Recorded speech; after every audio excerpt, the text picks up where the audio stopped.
The fundamental question for every voter at this election must be, what does this bloke have to do to lose his job?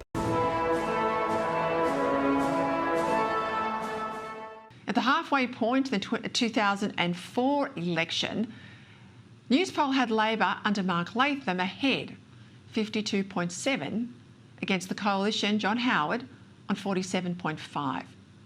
Now that's where Albanese was yesterday. It is beyond my comprehension. Where Albanese was yesterday. I've been travelling in the car and I've worked pretty hard with Alan Joyce. Teeny weeny, shriveled little short man. Don't want.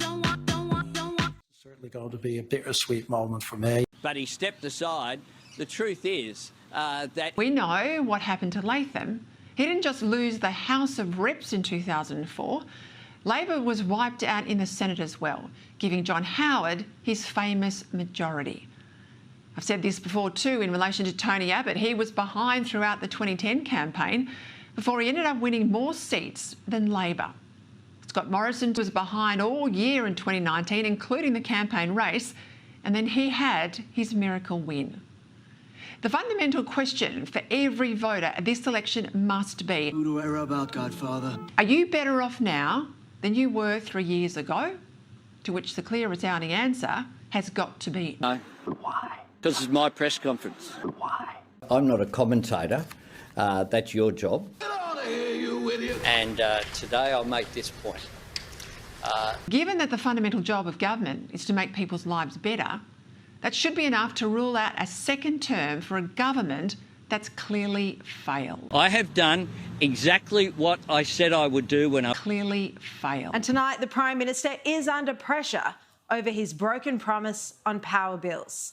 As Australians face an increase in their power bills of up to $200 come July, Albanese today was mumbling and stumbling over his broken promise at the last election. Just 3 years ago, he pledged 97 times that your power bills would be cheaper under his leadership.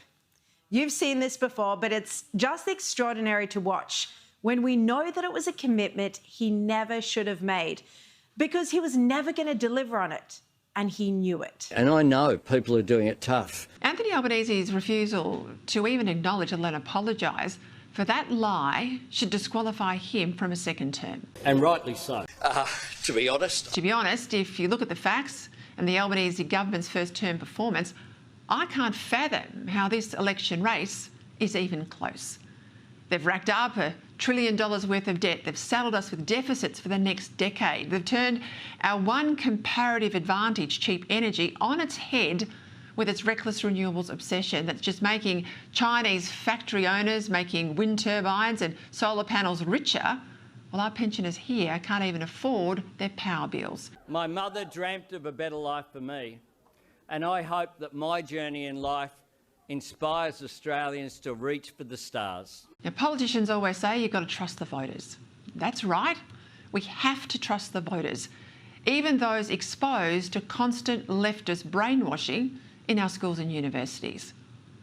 In a democracy, and sometimes it's sad to admit this, we the people get the government we deserve. Please, Australia, we do not deserve another 3 years of this.